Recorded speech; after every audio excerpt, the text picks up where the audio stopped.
வரும். நமக்கு கஷ்டம் வரும், கோபம் வரும், கவலை வரும், பயம் வரும். இதெல்லாம் எப்படி தெரியுங்களா? எதிராளி கொடுப்பதல்ல, நம்முள்ளிருந்து எழுவது தான்.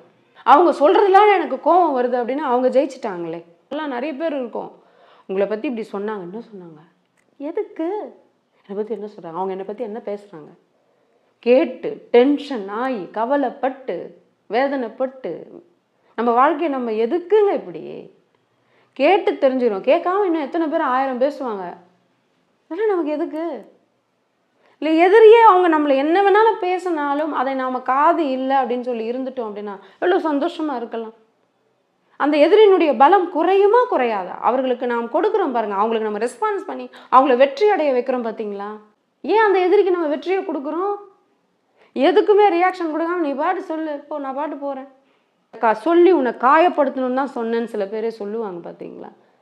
குறிப்பாக வீட்டில் இந்த குடும்பத்தில் இருக்கவங்க, குறிப்பாக வாழ்க்கை துணை, உன்னை எதை சொன்னால் உன்னை காயப்படுத்த முடியும் என்று தான் வேணும்னே சொன்னேன்னே சொல்லுவாங்க.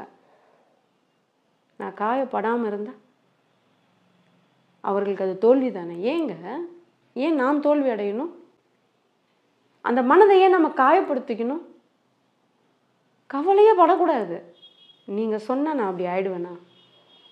இப்படி தாங்க இந்த வாழ்க்கையை நம்ம நடத்தி கொண்டு போக முடியும். அதே போல் சுற்றி இருக்கிறவங்க 1000 விமர்சனம் செய்வாங்க, 1000 கஷ்டம் கொடுவாங்க. அன்பு உள்ளவங்களே நிறைய பேர் சொல்கிறீங்க, நான்